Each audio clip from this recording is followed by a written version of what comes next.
The following podcast is a presentation of Project Entertainment Network.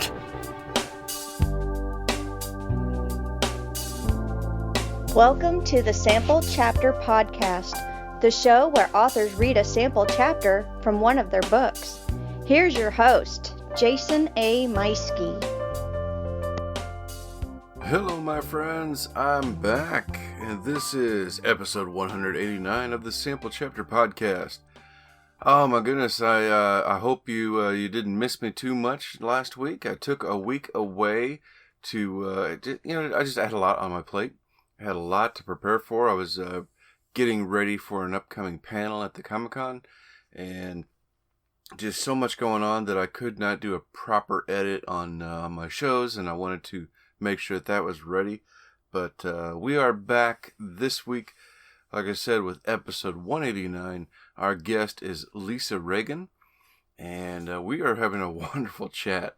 Lisa was a delight to talk to. We're going to be discussing writing to a deadline, the secrets behind writing a series, because she has a highly successful, so far 12-book series in the Detective Josie Quinn series. Now, this is actually her second series that she's got out there, and but Josie Quinn is doing so good, and we will hear about the 12th book that just came out this month, and but then we're going to be hearing a reading from book 1, so that way you get to go all the way back to the beginning, which was only 3 short years ago in 2018 when this book came out.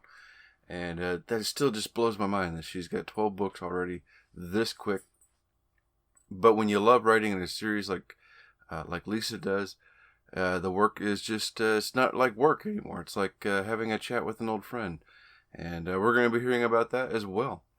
And we are also talking about dealing with rejection. And what does your protagonist need? This and so many other things. It's a fantastic chat, and you're going to get some great insight into Lisa and her process and her crime thrillers that she enjoys writing. And all of that's coming up here in just a few moments, so stay tuned for that. Meanwhile, like I said, I had taken the week off.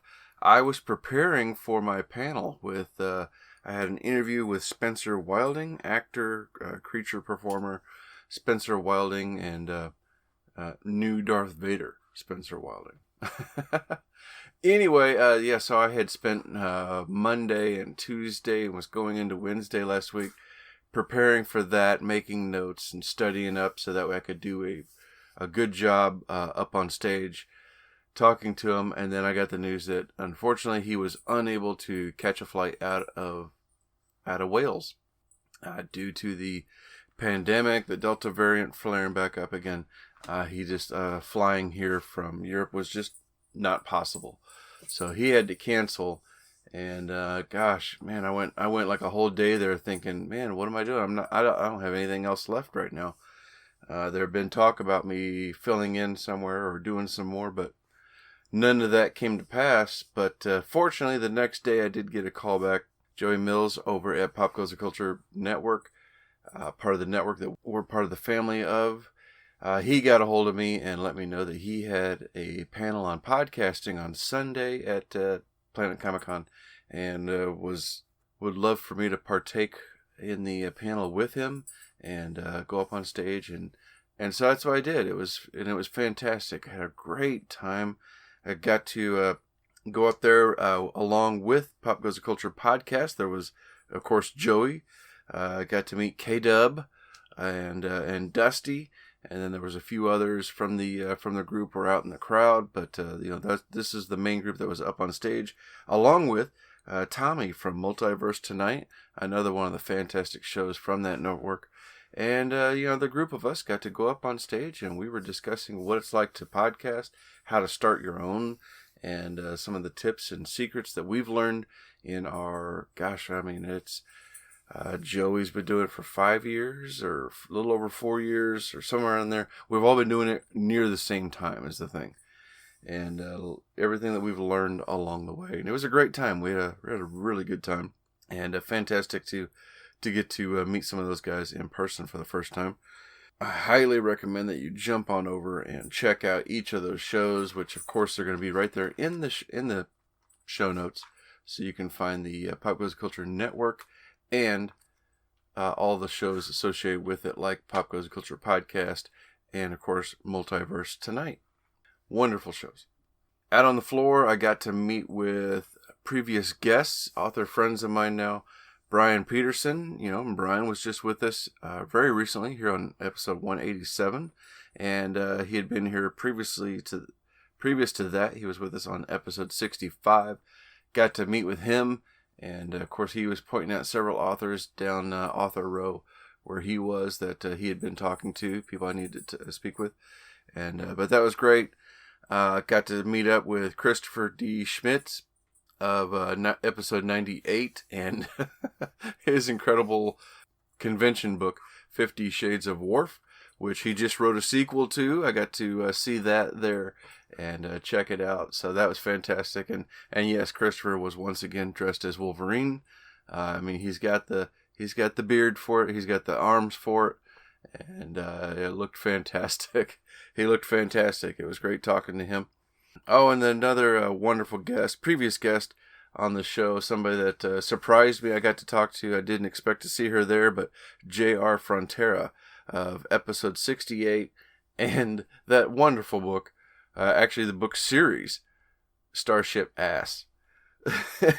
Yeah, about the series about the intergalactical tick that latched itself to a donkey, and now this is the host. And they go on space adventures. It's so much fun. Besides previous guests and friends, as great as that was to get to talk to them and catch up with them a little bit and see how they're doing, I got to meet so many other incredible authors who I know you're going to be hearing from them real soon. It was just a blast. There were so many of them that I really hit it off with and got to talk to a little bit in person, and we're talking shop. We're talking about the process and their books and asking me about my books, and then the show, of course, and it was a blast. We had so much fun. So over the weekend, I also got a chance to meet up with some of the guys from Cobra Kai, Martin Cove and William Zabka. My wife and I got our picture taken with them, and that was a blast getting to meet them as well. We ran into Kevin Dillon. I actually ran into Kevin Dillon twice. Once while we were waiting for photos with Martin Cove and William Zabka, he came out and said hi to people waiting in the crowd. And then another time I was taking my grandson to grab some food, and we ran into him and said hi again. That was really neat. Fun guy, really fun guy. Unfortunately, I did not get to meet some of my heroes as a kid, but I did get to see them. I was watching them interact. Sam Jones, who played Flash Gordon in the movie back in 1980. Lou Ferrigno, the original Hulk. No CGI there. That's all him. And Cindy Williams from Laverne and Shirley. I got to see all of them, and that was so much fun watching them interact with fans and taking the photos and such. And gosh, I wish I had more time. But que sera, it was still a good time had by all, and can't wait to go back again next year. But I do need to go ahead and get us over to, need to talk about our sponsors, because we have reconnected with Scrivener early. They reactivated that coupon code. So make sure you click that link in the show notes to find out more about my favorite writing software, or listen to this for more information.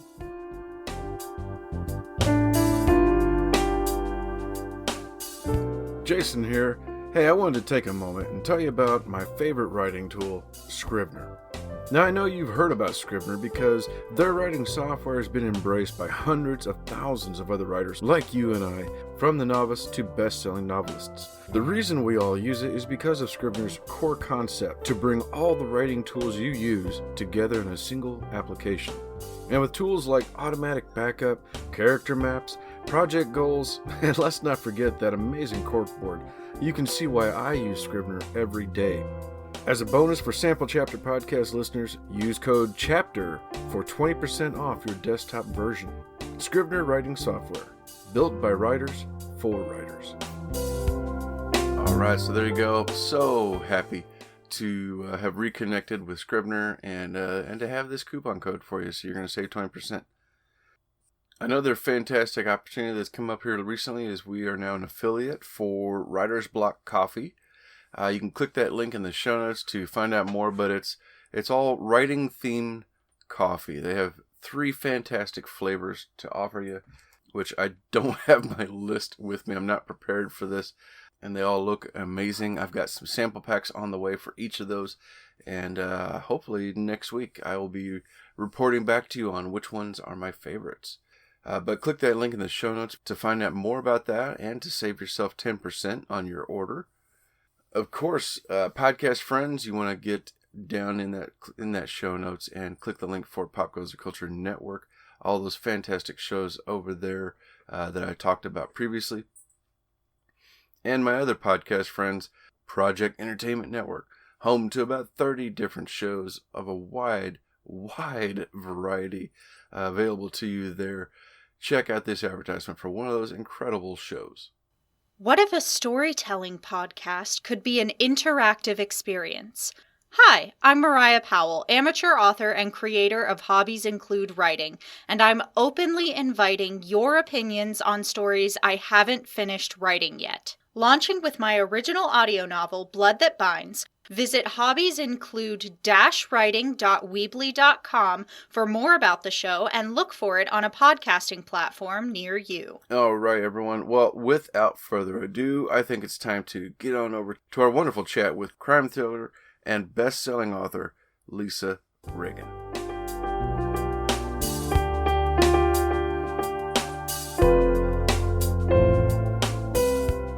Hello, Sample Chapter listeners. Welcome to another wonderful, you know what, I'm going to say anyway, exciting. Yes, my favorite word to describe my guest. Another exciting episode. And my guest today is definitely exciting with a full back list of books that I just cannot wait to dive into.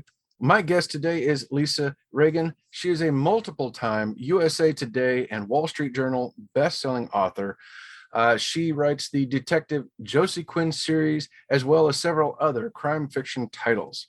She has a bachelor's degree in English and a master's of education degree from Bloomsburg University. She is a member of the Sisters in Crime, the International Thriller Writers, the Crime Writers Association, and Mystery Writers of America. And she's joining me today to discuss her career and her latest book, Her Deadly Touch, number 12 of the Josie Quinn series. Lisa Reagan, welcome to the show. Thank you. Thank you so much for having me. It's a thrill to be here. Well, I am thrilled to have you here. And I just, it's one of the things I love about doing this show is getting to meet authors who I may not have heard about before, and all of a sudden I'm open to a whole new world, which includes Josie Quinn. This is, you have quite this series going on here. Thank you. I appreciate that. Well, as of recently, I was informed that you have now, the Josie series has now crossed the 2 million copies sold. And that was prior to the release of book 12. Yes, that is true. Oh my gosh. I know. It's so exciting. It's so I keep waiting for somebody to email me or call me and say, oh, we got these numbers wrong, but I'm assured that it is true. That sounds like that's what's going to happen to me is I'm going to tell that. And then an hour later, like, yeah, sorry, we added a few zeros. It's 200 worldwide. Well, so now the series began in 2018. And that astounds me. I mean, you're averaging, 3-4 books a year in Josie Quinn? Yeah. So the first year I did 4, which was a little bit easier because 2 of them had been written the year before. But now I write 3 books a year, which is a lot. Yeah. Does it seem to help? Going back to a character that you know well, a universe you've created, does that seem to help to just kind of inform your writing so you can get right back into it? It does help. And actually, I write a lot better and faster and more efficiently having the tight time frame, because I feel like the longer time frame between writing the books for me just gives me more time to procrastinate and let my mind wander, and it becomes harder to get back into the books. But when I'm writing them, pretty much one right after another, I never really have time to leave Denton, Pennsylvania. And so I feel very comfortable that way. Yeah. Yeah. I'm self-published, and I never set myself exact deadlines. And I paid for that a few times by having the show and telling my listeners, like, oh yeah, the book will be out in a few months, I think. And it would just be like, a year later, maybe the book would be coming out or something. And I've learned my lesson that, having the deadline helps with that process, because I can stick to it and push for something and have that goal to reach. Yeah. I feel the same. It for me, it really helps. I know it's not for everyone, but that just the way that my brain works, it needs that pressure to produce. Yeah. So what do you think is what would be like a secret to writing a series, the pros and cons of it? Well, I think the secret is the very first thing that comes to mind is you need to keep a series Bible, to keep track of all the characters you've created, all the names you've used, all of the places you've made up. For me, because my town in the Josie Quinn series is fictional, so I'm literally making everything up. If you are basing your series in a real place, that the setting doesn't become as complicated, but you should keep a series Bible. And I like to, along with my editor, we like to plan 3-4 books ahead, just kind of vaguely things that we want to happen to the series characters across the books, so we can leave little nuggets, say in book 9, that's not going to pay off until book 11 or something like that. Mm-hmm. Yeah, I can see that. I'm writing my first series right now, and having that Bible has definitely been a benefit, and something I learned when I started to write book 2. I finished book 1, the rough draft, and then went into book 2, and I realized right away, oh wow, what did I say previously? And you got to go back and open it up, and gosh, so. It gets to be a lot. And then for me, like by book 9, I was thinking, as I'm going, I was thinking, wait, is this where this is? Did I put this in West Denton in earlier books? Am I getting this right? Is this person even still alive? That sort of thing. that would definitely be a little strange to have a character come back. Indeed. So now, one of the things I found fascinating was that when you first began writing, your first book had been rejected by over 150 agents and 24 publishers over a 10-year time frame. How did you keep going? It was 154 agents. Oh. I started querying agents in 2006, and I got an agent in 2010.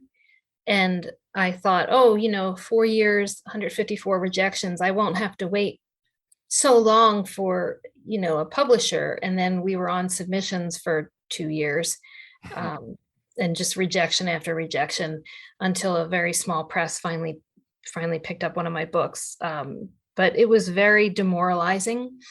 And I was telling this story to someone the other day, which was that at some point along the journey, I can remember my daughter was a toddler. It was nighttime. I had just put her down to bed, and I was just kind of sitting there thinking about all the rejections and how it just didn't seem like it was ever going to go anywhere.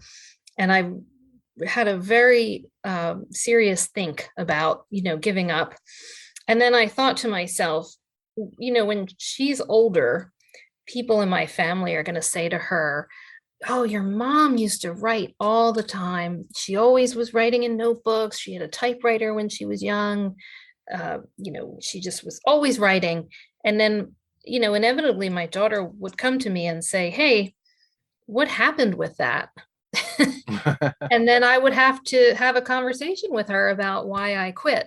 And So from that point on, it wasn't so much about getting the agent or getting published for me, but it became about not having that conversation. I didn't ever want to have that conversation with my daughter about why I gave up this thing that I had been working on since I was 11 years old. And it got a little easier after that, because it took the focus off of, the very concrete goal of getting this agent or getting a publisher, and just, left me with this goal of continuing to write, because that's what I love. Yeah. And that sounds like, I mean, you had that passion and you clung to it. And yeah, of course, publishing is the dream. That's what we all wanted. But it was nice that you were able to look within and find that drive that, like, but I'm still doing this for myself too. And hopefully this works out. And I'm so glad that it did. Oh, me too.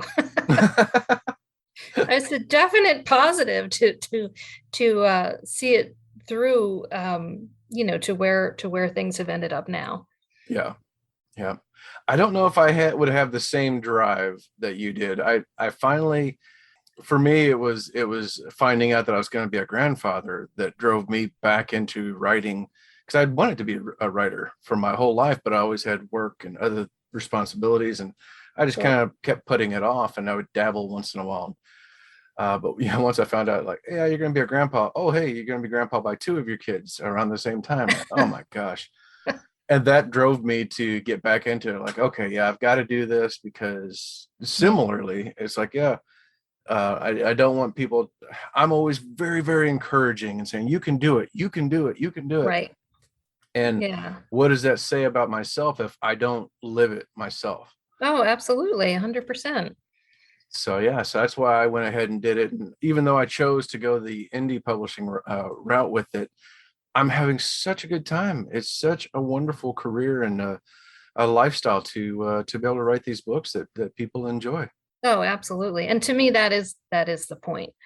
No matter how your work gets into the hands of readers, that it's, I love that there's an option now to bypass, the so-called gatekeepers, I guess, and put your stories directly into the hands of readers. I just think it's fabulous. And that I know I'm finding so many more authors and books that I may not have had the opportunity to read 20 years ago. So I think it's wonderful. Yeah, absolutely. Part of the reason I went the indie route was because my first book was it was going to be a very regional urban legend kind of thing. I didn't know how many people might even be interested in reading that, aside from people in my area. Right. What about you? What was that first book? My first book was called Finding Claire Fletcher, and it grew out of my obsession with the Jacob Wetterling abduction, which happened in Minnesota in I believe 1989, which was nowhere near me. I've always lived in Pennsylvania, born in Philadelphia, spent a lot of time living in central Pennsylvania. Now I'm back in the Philadelphia area, but I was the same age as Jacob Wetterling when he was abducted, and very similar to his situation. I just always would be out riding my bike around everywhere in my neighborhood. And just like he, the night that he was abducted, he was riding his bike to the mini mart to rent a movie. So as a child, that case had a huge impact on me. I remember the news coverage and just feeling terrified, like, oh, that could be me or any one of my friends. And that obsession stayed with me well into adulthood. And I always had this kind of strange daydream that was like, what if you ran into Jacob Wetterling or any person who had been abducted as a child, and they were now an adult, and you ran into them and had some kind of interaction with them and didn't even realize that they were this abducted person. And so that's where the premise for Finding Claire Fletcher came from, is that this guy meets a woman in a bar. They have this memorable kind of interaction, and then he later finds out that she's been missing for 10 years. Oh my goodness. Yeah. Wow. Wow. And that also additionally that kicked off your first series then, the Detective Parks mysteries. Yes, and there's only 2 books in that. Not that I don't have more ideas for it, but just that Josie came along, and I'm contracted to write so many for her. I'm just kind of, I don't really have time right now to return to Connor and Claire, although I would love to. I hope to someday. That's great. That's great. So whenever you are developing these characters, like Josie Quinn or Detective Parks, what are you looking for when developing this protagonist? Well, one of the number one things for me is that they should always have this strong sense of justice that almost makes it impossible for them to cut corners or to do something that they know is wrong. Because, and I feel like in my own life, I've learned the kind of hard lesson that sometimes doing the right thing is also doing the hardest thing. And so I like those characters to start off with that as a base, that they'll always feel a very strong compulsion to do the right thing, even if it goes against everyone around them. And then I like to give them some flaws and some emotional baggage, because I know it's very tropey, the detective with the alcohol problem or the terrible childhood, but I really believe that, readers don't want to read about someone who is perfectly well adjusted and has never faced any adversity in their whole entire lives. I just don't think that's realistic as a character. Yeah. I mean, it would be a little kitschy if their problem was that they couldn't stop eating M&Ms, or something. we could all relate, but in a good way to that. Yeah. Whereas, you put something more serious, a drug or alcohol problem into it, then it's you have a dark place to go. And right. I find that's good. Anyway, I mean, at least for the author, that's good, because it gives you more to more places to go and dive into their psyche. Yeah, for sure. And as a reader, we have a lot to discover from that journey. Yeah, that's the hope. So now with all these thrillers that you've got, and the constant mysteries, how difficult is it coming up with a new mystery each time? It's not as difficult as I thought, because I've always got ideas. I have a long list of ideas. I think my biggest problem is just that some of my ideas for mysteries or stories I'd like to tell that revolve around a mystery don't fit neatly into the series. So that's the only time I really run into trouble, is when I have an idea I'm really excited about, but I'm like, this wouldn't work in the universe of Josie Quinn for whatever reason. But if I have any times where, it's not really coming to me, I'm not getting any new ideas, I will often, go back and forth with my editor over email, and just talk about, like, hey, what if this happened in Denton? Or hey, what about this character? We don't know what their past is. What if we explore that? And we just kind of go back and forth until something starts to happen. That's fascinating, actually. So your editor is kind of serving almost as if a like part of a writing group for you, and helping she's develop it. Great to bounce ideas off of. And what I love is that I'll come at her with a premise I think is really exciting, and then she'll say, oh yeah, I love that, and what if we also did this? And I'll be like, oh my goodness, that's an even better idea.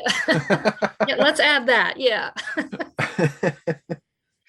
Oh, I love it. So now what about I see you've got some short stories or a collection of short stories. You've got a standalone as well, Kill for You. When did these come out, and what were they like for you? Well, Kill for You was my second book, and it was originally called Aberration, but I was finding that no one could remember that title or spell it. And people kept saying to me, oh, what's that other book you wrote? It's Apparition or admiration. And I would say, okay, this is not, this is a little too confusing. So I actually, that had been published by a small publisher, and then I got the rights back and I published it myself and retitled it Kill For You, which I find readers like a lot better. And, everybody seems to be able to remember that. And that was just a standalone about an FBI profiler, because I had been obsessed with, profilers. It's probably as long as America's been obsessed with profilers. So that was just like a fun book I wrote about an FBI profiler hunting, what else, a serial killer.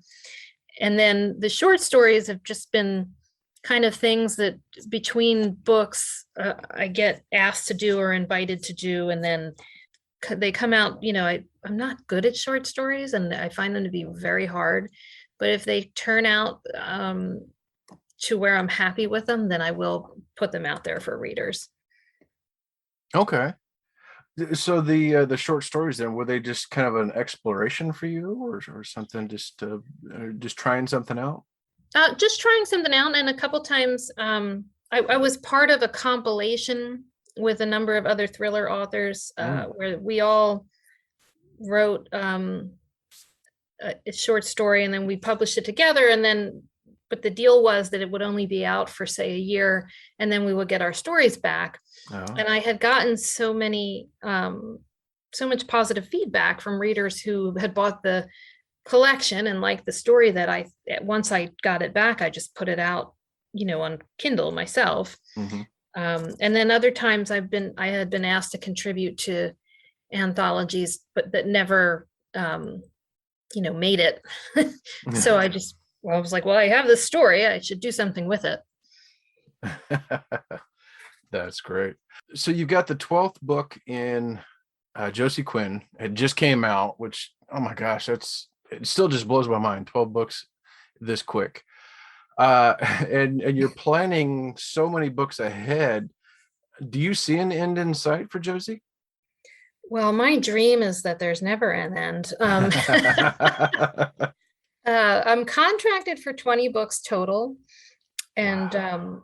The conversations that I've had with my publisher is just basically, they'll all be Josie Quinn books unless the interest goes away. If readers get tired of reading about Josie and the sales aren't there, then I'll have the opportunity to switch to something else. Mm-hmm. Or develop something else. But we're on book 12, and the readers are even more passionate at book 12 than they were at book 1. So it's just astounding to me. I hope that it never slows down. Yeah, I hope so too. I mean, that's an incredible run you've got going, and it certainly seems like, yeah, once you cross a certain threshold of, I think I had heard it was like once you cross book 5 or 6, then your audience seems to start finding you, and I mean, gosh, you've already doubled that, so you should just keep getting bigger. Oh my gosh. So it sounds like then everything right now then for you is all Josie Quinn, or do you have anything on this side that you're kind of squeezing in once in a while? I don't. I have other ideas that I've tooled around with, but it's kind of like, oh, this would be fun to write when I have time, which is never. So, one day maybe I'll work on them if life slows down. But I'm very happy writing Josie stories. I don't feel any need or yearning to do anything else. I love the characters. I love the universe. I love the reader enthusiasm. So I'm just going to stick with Josie as long as I can. Oh, that's fantastic. And I think that's what matters is you've got your soul is in it, and your heart's in it. And I think it's got to be coming across for everybody to be devouring the books as much as they are. And so long as that's happening and your heart's in it, then I mean, yeah, I'd say run with it and just enjoy the ride. Yeah, absolutely.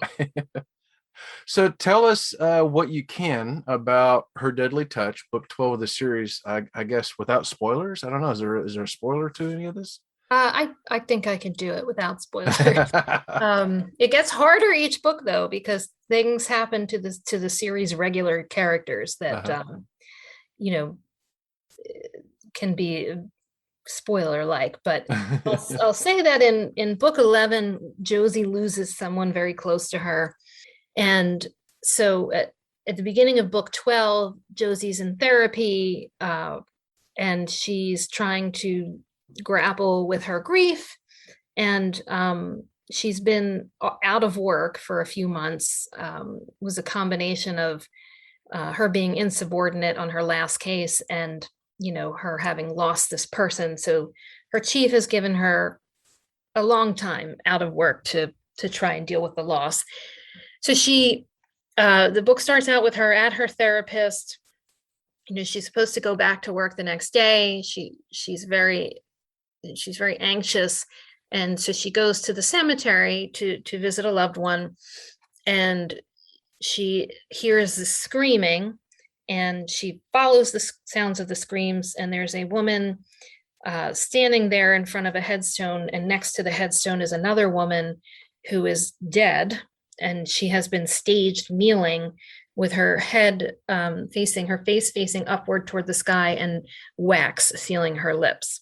Oh. And so that kicks off the case. And then what Josie discovers is that the dead woman is the parent of a child who died in a school bus crash 2 years earlier. And then what begins to happen is, one by one, the parents of these children start to be picked off. And Josie realizes that in order to stop this killer, she has to go back and kind of excavate the things that happened in the weeks and the days leading up to that bus crash. Oh my goodness. Dun, dun, dun. Wow. All right. Well, I don't know what to say other than, man, I can't wait to hear about this. As much as I love hearing about her deadly touch and hearing where she is now, how did the series begin with Vanishing Girls, the book one? What can you tell us about setting the stage here? So yes, you're right. Vanishing Girls is the first book in the series, where everything started. And in that book, we first meet Josie. She's on suspension for the alleged use of excessive force, and a teenage girl in her town of Denton goes missing, and she can't seem to keep herself away from the case. Wonderful. Lisa, where can people find and follow you? Probably the easiest place would be just to go to my website, because all of my social media links and purchase links will be there, and it's www.lisaregan.com. It's lisaregan.com. And of course, everyone listening, we're going to have links to that in the show notes, where you can find and follow her and sign up for her newsletter that's on there as well. And check out these books. This is fantastic. I love the color, the covers. They're all tied in together, so it's part of a series, and just so much good stuff here, everyone. You got to check this out. Lisa, thank you so much for joining me. This has been a real delight getting to talk to you and getting to know you a little bit. Oh, I'm so happy to be here. It's wonderful. All right, ladies and gentlemen, time for me to step aside and hand the floor over to my guest, Lisa Regan, with Vanishing Girls. Thank you. Chapter 1. The Stop and Go gas station had recently installed flat-screen televisions at the gas pumps because people could not possibly take their eyes off a screen long enough to pump gas. Even though it annoyed her, Detective Josie Quinn found herself glued to the screen when the breaking news flashed across it. They had finally found Isabel Coleman's cell phone in the woods near her home. A few miles away, outside the Coleman's 2-story white colonial, reporter Trinity Payne, dressed in a puppy blue jacket and yellow scarf, the wind blowing her black hair every which way, struggled through her report while escaped strands snaked all over her face. 5 days ago, Marla Coleman returned home from work to an empty house. Believing that her 17-year-old daughter, Isabel, had gone out with friends, she thought nothing of it until later that night when Isabel failed to return home. Police sources tell us that, at the time, they had no reason to believe Isabel's disappearance was suspicious. Friends and family of Ms. Coleman describe her as a busy young woman with varied interests, likely to have left town on a spontaneous trip, But days later, with calls to her cell phone still going straight to voicemail and her car still parked in the Coleman's driveway, police are now on high alert as the residents here in Denton rally together to form search teams. The camera panned out to show the Coleman's long circular driveway with 3 vehicles parked in it. Trinity continued. For the last few days, volunteers have combed the area around the Coleman's home, where Isabel was last seen. The camera moved further out, swinging from side to side and focusing in on the heavily wooded areas surrounding the Coleman home. Josie knew the house. It was one of the larger homes on the outskirts of Denton, sitting alone along a rural road, its nearest neighbor almost 2 miles away. She'd once hit a deer with her police cruiser not far from there. The camera returned to Trinity. Yesterday, during one of the searches, a cell phone was discovered in one of these wooded areas, which is believed to have belonged to the missing girl. The screen was shattered, and police tell us that the battery had been removed. Coleman's parents say that she would never willingly part with her phone. It is now widely believed that Ms. Coleman is the victim of an abduction. She went on to answer some canned questions from the WYEP anchors and give out the number of the Denton Police Department helpline with a request for information. The knots in Josie's shoulders that had started forming 3 weeks earlier tightened. She swiveled her neck and shrugged her shoulders, trying to loosen them. Listening to the latest developments and knowing she could do nothing to help made her want to smash the TV's plasma screen into a million pieces with the gas pump in her hand. Isabel had been missing for 5 days. Why had it taken so long to find evidence that she had been abducted? Why had they waited 2 days to form search parties around the house? Why had they turned Josie away when she'd offered to join the search? Surely being on paid leave for an alleged use of excessive force didn't render her searching skills useless. It didn't matter that she was showing up as a private citizen. Her colleagues, most of whom she outranked, had sent her home. Chief's orders. She fumed. Every available resource would be devoted to locating the girl. Every resource. Josie knew her colleagues were probably sleeping on cots in the break room at the station, working around the clock, just like they'd done during the floods of 2011, when the entire city was under 7 feet of water, and the only way to get around was by boat. She knew they would have already called in volunteer firefighters, emergency medical services, and every able-bodied person in the city willing to search and run down leads. So why hadn't the chief called her back to work yet? Denton was roughly 25 square miles, many of those spanning the untamed mountains of central Pennsylvania, with their one-lane winding roads, dense woods, and rural residences spread out carelessly like thrown confetti. The population was edging over 30,000, just enough to give them about a half dozen murders a year, most of those domestic disputes, and enough rapes, robberies, and drunken bar brawls to keep the police department staff of 53 moderately busy. Competent as they were, they simply weren't equipped to handle an abduction case, especially not the kind where the kidnapped girl was blonde, vivacious, popular, and college-bound.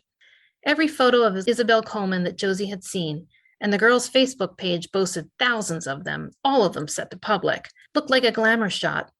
Even in the photos where she and her friends made funny faces, poking out newly pierced tongues, Isabel's small pink barbell read princess, where it might have well read perfect.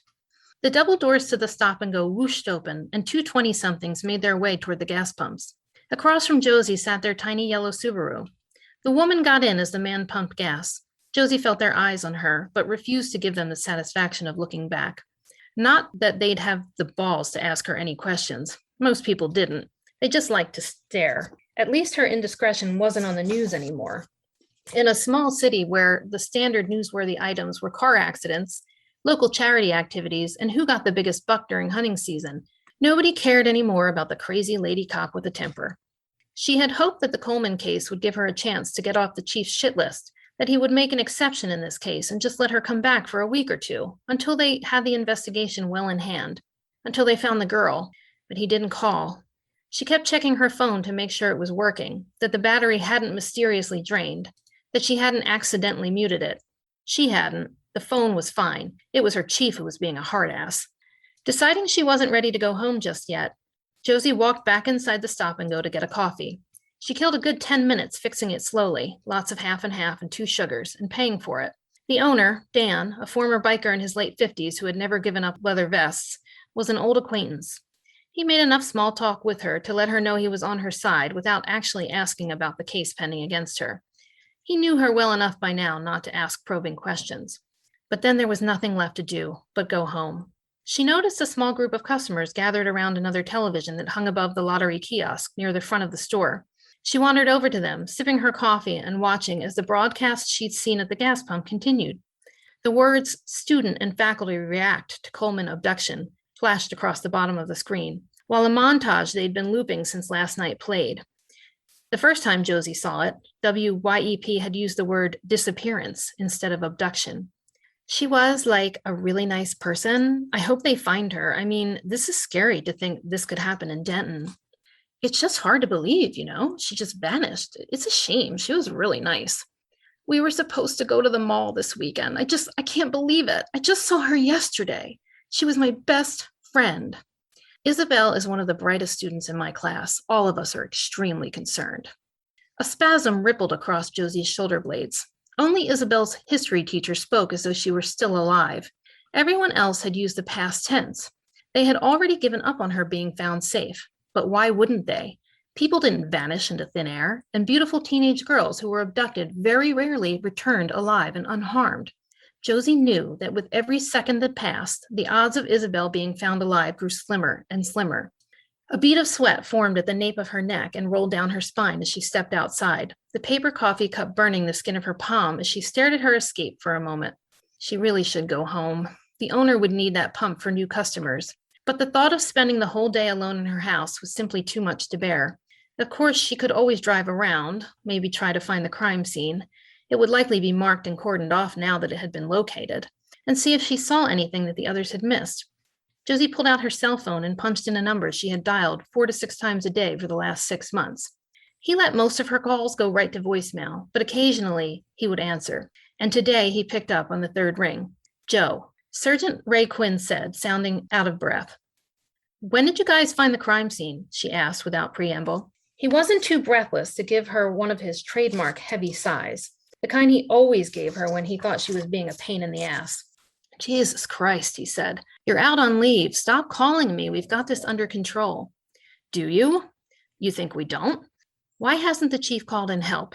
He's saying Coleman was abducted. Has he asked for support from the state police or the FBI? We don't have the resources for this." "You don't know anything about this case, Joe." "I know enough. If this really is an abduction, you need to call in backup like yesterday. You know that kids who aren't found in the first 48 hours. Stop. I'm serious, Ray. This is serious shit. This girl could be anywhere by now. Have you shaken down the registered sex offenders yet? Please tell me you've got someone out there doing that right now. I mean, this isn't rocket science. Pretty blonde teenager is abducted. Hiller would be good. You should get him to do it. And I'd have LeMay go with him. Call over to Bowersville and see if they can get a couple of people from their department to hit the register there. That's not far from here. Tell me you've done this already." She could feel his annoyance over the line, but she was used to it. She tried to remember a time when they'd been loving toward one another, sweet, caring, patient. She had to go all the way back to high school for that memory. They had liked one another once, hadn't they? Ray sighed. "Here we go again. You think you know everything. You think you're the only one on the force who can do the job. You know what, Joe? You're not. You know nothing. Nothing. So shut up and stop fucking calling me. Take up knitting or whatever the fuck women do when they don't work. I'm hanging up now." She was stung by the force of his words. He used the word nothing like a knife, stabbing her fast and quick, a prison shanking. He was always abrasive. She could be too, but never cruel. Recovering quickly, she blurted, "Sign the divorce papers, Ray, and I'll stop calling." Silence. Now it was her turn to stab back. "I'm marrying Luke. He proposed yesterday, in bed." He didn't respond, but she could hear him breathing. They'd been separated for months, but their relationship had been broken for a long time. She knew he hated Luke, hated the thought of another man with his wife, even if she was soon to be his ex-wife. She was listening so intently to the sound of his breathing, waiting to see what he would say, what tack he was going to take on hearing this news, that it took a moment for her to register the sharp report of gunshots in the distance. It wasn't that unusual in Denton. During hunting season, in the wooded outskirts of the city, shots went off all day long like fireworks. But it wasn't hunting season, or the 4th of July. It was March, and there were no good reasons for anyone to be firing off that many rounds. Phone still in hand, Josie tossed her coffee cup into a nearby trash can and took a few steps out into the parking lot. The shots were getting closer, shattering the cool stillness of the morning. People at the gas pumps froze in place. All heads craned, searching for the source. Josie met the wide-eyed stares of a few of the patrons, but all they could do was exchange the same puzzled look. Something was coming, but they didn't know what or from where. Instinctively, her free hand reached to her waist for her service weapon, but it wasn't there. Fear was a fist in her chest, squeezing her heart into her throat. Ray spoke into her silence. "Joe?" From around the corner, a black, bullet-riddled Escalade barreled toward the stop-and-go, jumped the curb, and sailed directly toward Josie. Her feet were like cement blocks. "Move," she told herself. "Move." As the Escalade hurtled past her, the driver's side mirror caught the corner of her jacket, spinning her around and sending her flying through the air.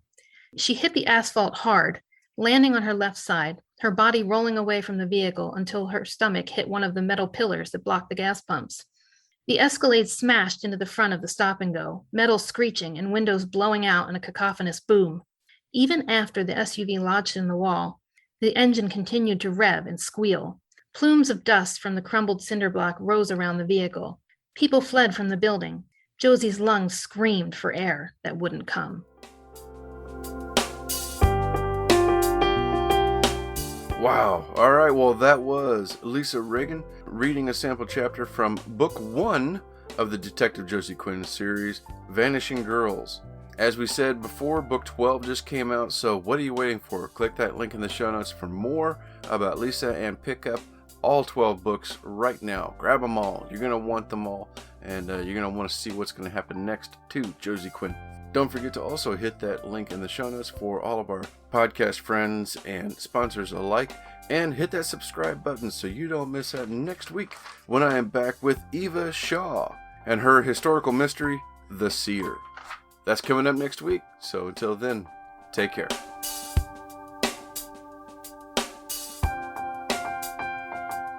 This has been a presentation of the Project Entertainment Network.